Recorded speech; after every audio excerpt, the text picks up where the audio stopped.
ലോകത്തിൻ്റെ ഏത് സ്ഥലത്ത് നമ്മൾ പരിശോധിച്ച് നോക്കിയാലും ബിദഈ ആശയങ്ങൾ കടന്നു വരാത്ത സ്ഥലങ്ങളിലൊക്കെ ഉറൂസുകൾ ധാരാളമുണ്ട്. മഹാനാവുന്ന അഹ്മദുൽ ബദവി തങ്ങളുടെ ഉറൂസ് അത് മിസ്റിൽ ദിവസങ്ങളോളം നീണ്ടു നിൽക്കുന്ന ഉറൂസാണ്. ഈജിപ്തിൻ്റെ ഒരു ഭാഗത്തുള്ള മൂപ്പര ഖബർ, അവിടെ അത് ദിവസങ്ങളോളം നീണ്ടു നിൽക്കുന്നതായ ഉറൂസാണ്. ജനലക്ഷങ്ങളാണ് ആ ഉറൂസിൽ പങ്കെടുക്കുന്നത്. ഇത് ലോകത്ത് എല്ലാ ഭാഗങ്ങളിലും ഉണ്ടായിരുന്ന ഒരു യാഥാർത്ഥ്യമായിരുന്നു, ഒരു സംഭവമായിരുന്നു. വർഷത്തിലൊരിക്കൽ പ്രത്യേക സിയാറത്ത്. അതിന് ചിലവിൽ ആണ്ട് നിർച്ചാന്ന് പറയും, ചിലർ ഉറൂസ് എന്ന് പറയും, എന്ത് പേരിട്ടാലും വേണ്ടി.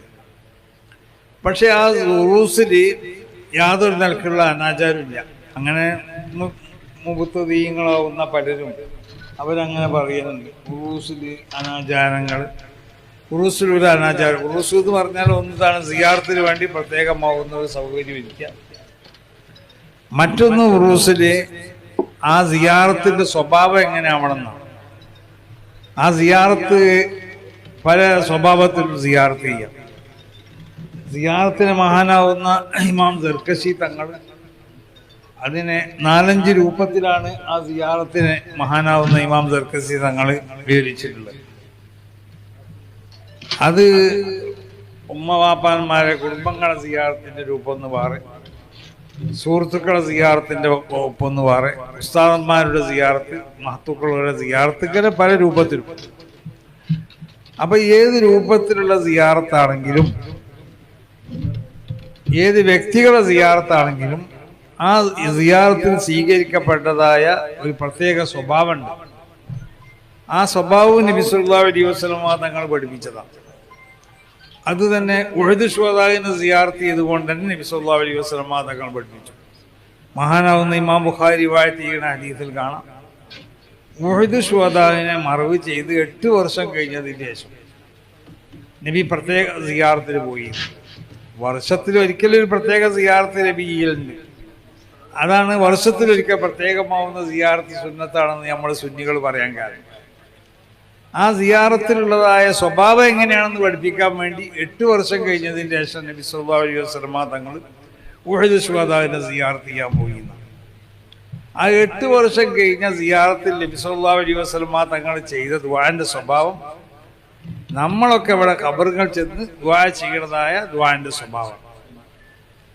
ആ സിയാറത്തിനെ പറ്റി മഹാനാവുന്ന ഇമാം ബുഖാരി തങ്ങൾ റിപ്പോർട്ട് ചെയ്തത് സ്വലാത്തഹു അൽ ജനാസത്തീന.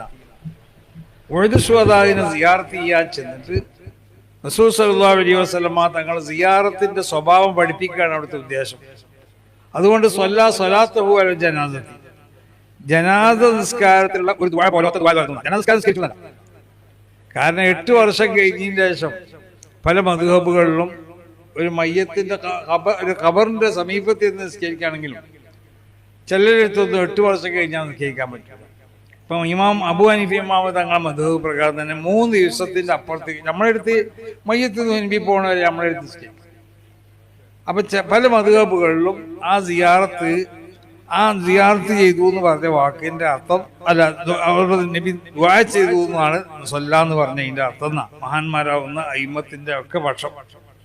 അപ്പൊ ജനാസസ്കാരത്തിലുള്ള ദുആ പോലത്തെ ദുആ ചെയ്തു എന്ന് പറഞ്ഞാൽ അതിന്റെ അർത്ഥം ആദ്യം ഫാത്തിഹ ഓതണം, അങ്ങനെയല്ലേ? ജനാസസ്കാരത്തിൽ ആദ്യത്തെ തക്ബീറിന്റെ ശേഷം പിന്നെ ഫാത്തിഹ ഓതുകയാണ്.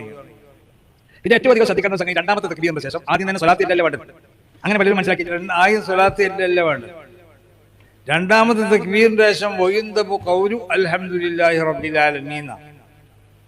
അൽഹംദുലില്ലാഹി റബ്ബിൽ ആലമീൻ പറഞ്ഞിട്ടാണ് അല്ലാഹുമ്മ സ്വല്ലി അലാ സയ്യിദിനാ മുഹമ്മദ് എന്ന് പറഞ്ഞ എന്ത് സ്വലാത്താണെങ്കിലും ആ സ്വലാത്ത് ചെല്ലേണ്ടത്. അതിനുള്ള റസൂലുള്ള ജനാസസ്കാരത്തിലുള്ള ദുആന്റെ സ്വഭാവത്തിലാണ് അവിടുന്ന് ദുആ ചെയ്തതെന്ന് പറഞ്ഞാൽ ആദ്യം ഖബറിലെത്തി എന്നിട്ട് ഫാത്തിഹ പോലത്തെ അൽഹാഖുമു തകാസുർ അങ്ങനെ അവിടെ ഖബറുകളിൽ നിന്ന് ഓതൽ സുന്നത്തായതായ സൂറകളൊക്കെ ഓതിയും യാസീൻ ഓതിയിട്ടുണ്ടാവാം.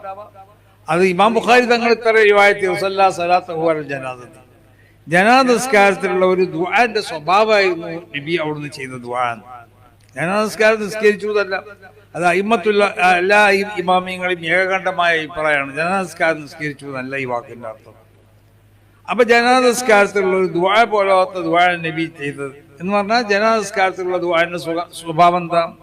ആദ്യം ഫാത്തിഹ ഓതുക എന്നതുപോലെ ഖബറുകൾ ചെന്ന് ആദ്യം ഫാത്തിഹയും അതിനോട് ബന്ധപ്പെട്ട ഖബറുകൾ ഓതൽ സുന്നത്തായ ഒരുപാട് സൂറത്തുകളുണ്ട്.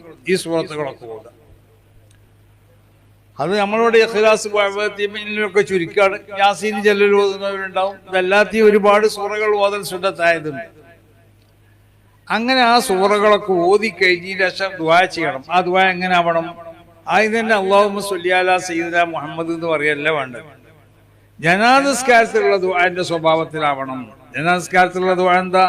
ആദ്യം അൽഹംദുലില്ലാഹി റബ്ബിൽ ആലമീൻ എന്ന് പറയാം. രണ്ടാമത്തെ തക്ബീറിന്റെ ശേഷം പിന്നെ അല്ലാഹുമ്മ സ്വല്ലി അലാ സയ്യിദിനാ മുഹമ്മദ് എന്ന് പറയാം. മൂന്നാമത്തെ തക്ബീറിന്റെ ശേഷം മയ്യത്തിന് വേണ്ടിയും മയ്യത്തിൽ നിന്നിട്ട് അത് എന്തെങ്കിലും മദതുകൾ ലഭിക്കപ്പെടേണ്ട ആളുകളാണ് കൊണ്ട് അല്ലാഹു സുബ്ഹാനഹു വ തആലയോട് ദുആ ചെയ്യാം. അപ്പൊ ഇതാണ് ജനാസസ്കാരത്തിലുള്ള ദുആന്റെ സ്വഭാവം എന്ന് പറഞ്ഞാൽ ഖുർആൻ എന്നുള്ളതായ സുന്നത്തായ സംഗതികളെ എന്താക്കണം? അവിടെ ബന്ധിക്കണം. മറ്റൊന്ന് ഖുർആനിൽ നിന്ന് പറയപ്പെട്ട ഖബറുകൾ ഓതൽ സുന്നത്തായ സംഗതികളെ ബന്ധിക്കുന്നതിനോട് കൂടെ തന്നെ ജനാസസ്കാരത്തിൽ രണ്ടാമത്തെ തക്ബീറിന്റെ ശേഷം അൽഹംദുലില്ലാഹി റബ്ബിൽ ആലമീൻ എന്ന് പറഞ്ഞു. പിന്നെ അല്ലാഹുമ്മ സ്വല്ലി അലാ സയ്യിദിനാ മുഹമ്മദ് എന്ന് പറഞ്ഞു. പിന്നെയാണ് ദുആ ചെയ്തത്. അത് വാരിയാവണം ഈ ഖബറുകളുടേതായ ദുആ. അപ്പൊ ഖബറുകളുള്ള ദുആ നബി സല്ലല്ലാഹു അലൈഹി വസല്ലമ തങ്ങൾ പഠിപ്പിച്ച ദുആയാണ്. അതുകൊണ്ടാണ് സുന്നികളായ നമ്മളൊക്കെ ഖബറിന്റെ അടുത്ത് ചെന്ന് ആദ്യം തന്നെ ഫാത്തിഹ പറഞ്ഞ് പിന്നെ ഫാത്തിഹയും മറ്റു ഓതൽ സുന്നത്തായ സൂറകളും ഓതി കഴിഞ്ഞാൽ അൽഹംദുലില്ലാഹി റബ്ബിൽ ആലമീൻ അല്ലാഹുമ്മ സ്വല്ലി അലാ സയ്യിദിനാ മുഹമ്മദ് എന്ന് പറഞ്ഞു. അപ്പൊ ഇതാണ് മറ്റൊന്ന് ഉറൂസിലുള്ളത്. അപ്പൊ ഉറൂസിൽ പ്രത്യേക ഒരു സിയാറത്ത് ആ മഹാന്മാരുമായി ബന്ധപ്പെട്ടവർക്ക് വേണ്ടി ഉണ്ടാക്കി കൊടുക്കുക. രണ്ടാമത്തെ ഒന്ന്, നമ്മൾ സുന്നികളാവുന്ന നമ്മൾ ദുആ ചെയ്യണം. ഈ ദുആയാണ് നബി സല്ലല്ലാഹു അലൈഹി വസല്ലമ തങ്ങൾ പഠിപ്പിച്ച ദുആ. ആ ദുആ നമ്മൾ ചെയ്യുക. മൂന്നാമത് ഉറൂസിൽ നടക്കണമെന്ന് പറഞ്ഞാൽ ഒരു മഹാനുമായി ബന്ധപ്പെട്ട് വരുന്ന ആളുകൾ ആ മഹാനെ സ്നേഹിച്ചു വരികയാണ്. അല്ലെങ്കിൽ മഹാന്മാരുമായി ഖബറിലേക്ക് വരുന്നവർ അവരെ സ്നേഹിച്ചു വരുന്നവരാണ്. അവരെ സ്നേഹിച്ചു വരുന്ന ആളുകൾക്ക് ഒരു ഭക്ഷണം വിതരണം ചെയ്യണം. അത് റസൂൽ പഠിപ്പിച്ചത് തന്നെയാണ്. ഇമാം ബുഖാരി ഹദീസിൽ കാണാം. റസൂലുള്ളാഹിന്റെ ഭാര്യമാരിൽ നിന്ന് ഖദീജ ബീവി പോലത്തവരൊക്കെ മരണപ്പെട്ട് ഒരു വർഷം കഴിയുമ്പോൾ റസൂലുള്ളാഹി സ്വല്ലല്ലാഹു അലൈഹി വസല്ലമ തങ്ങൾ ആടിനെയും ഒട്ടകത്തിലൊക്കെ അറക്കാലുണ്ടായിരുന്നു. അതിനെ അവരോട് ബന്ധപ്പെട്ട് അവരെ സ്നേഹിതകളാവുന്ന ബീവിമാർക്ക് കൊടുത്തയക്കുകയും ചെയ്യും. അതിന്റെ അർത്ഥം എന്താ? മഹാന്മാരെ ബന്ധപ്പെട്ട് വരുന്ന ആളുകൾ അവരെ സ്നേഹിച്ചു വരുന്നവരാണ്. അവരെ ഹബീബീങ്ങളാണ്. അപ്പൊ അവരെ നമ്മൾ എന്താക്കണം? ആദരിക്കണം. വരുന്ന ആളുകൾ നമ്മൾ ബഹുമാനിക്കണം. അതുകൊണ്ടുള്ള പടത്തൊക്കെ കെട്ടി സ്റ്റേജൊക്കെ കെട്ടി ഇവർക്ക് മന്ദലൊക്കെ ഇട്ട് ഇങ്ങളെ ആദരിച്ചിരിക്കണം. ഇനി ഒരു ഭക്ഷണം തരും. ഇതാണ് ഉറൂസിലുള്ള മറ്റൊന്ന് ഇതുപോലുള്ളതായ പ്രസംഗ സദസ്സുകൾ സംഘടിപ്പിക്കാം. റസൂല അങ്ങനെ മഹാനാവുന്ന ഇമാം ബുഖാരി തന്നെ അവരുടെ കിതാബില് ബാബു ഖുറൂദിൽ മുഹദ്ദിസീൻ ദൽ ഖബർ വഹൗലഹു വസ്ഹാബുഹു വെള്ളം പറയാൻ വന്നപ്പോൾ ഖബറിൽ ഇരുത്തിയിരിക്കുക, അല്ലെങ്കിൽ ഇരുന്നോ നിന്നോ പറയാം. ഹൗലഹു വസ്ഹാബു കേൾക്കാൻ വന്നവർ ചുറ്റും ഇരിക്കാം. ഇതല്ലേ ഇപ്പൊ ഉറൂസിൽ ഉണ്ടായി തീരുന്ന സംഗതികളൊക്കെ അള്ളാഹുവിന്റെ റസൂല് അവരുടെ ജീവിത കാലഘട്ടത്തിൽ ചെയ്ത് കാണിച്ചു തന്ന സംഗതികളാണ്. അതുകൊണ്ടാണ് ഉറൂസിൽ യാതൊരു നിലയ്ക്കുള്ള അനാചാരങ്ങളില്ല. പിന്നെ ഉറൂസ് ഉണ്ടാകുന്ന സമയത്ത് ആണും പെണ്ണും കൂടി വരണുണ്ട്. അതിപ്പോ നമ്മൾ മാത്രമല്ലല്ലോ തുറക്കേണ്ടത്. ആണും പെണ്ണും വരുന്നവരും മുജാഹിദീങ്ങളും ആ പെണ്ണുങ്ങളോട് പറഞ്ഞു കൊടുക്കുക, നിങ്ങൾ ഒന്നിച്ച് കൂടി കലർന്ന് പോകരുത്. ആണുങ്ങളോടും പറയാം, പെണ്ണുങ്ങളായിട്ട് നമ്മളും പറയണം, അവരും പറയണം. അതുകൊണ്ടുള്ള നമ്മൾ പെണ്ണുങ്ങൾക്ക് പ്രത്യേകമാവുന്ന മറയെട്ടി അവരെ പ്രത്യേകം ആദരിച്ച് ബഹുമാനിച്ചു കൊണ്ടാണ് ഇരുത്തുന്നത്. അവരെ മോശക്കാരാക്കിയിട്ടല്ല. അവരെ അഭിമാനം സംരക്ഷിക്കപ്പെടണം. സ്ത്രീകളെ അവരെ മാന്യത സംരക്ഷിക്കപ്പെടണം. അവരെ പളുങ്കുപാത്രം പോലെ സൂക്ഷിച്ച് നോക്കേണ്ട ആളുകളാണ് നമ്മളൊക്കെ. അന്നൽക്ക് ശ്രദ്ധിക്കേണ്ടവരാണ്.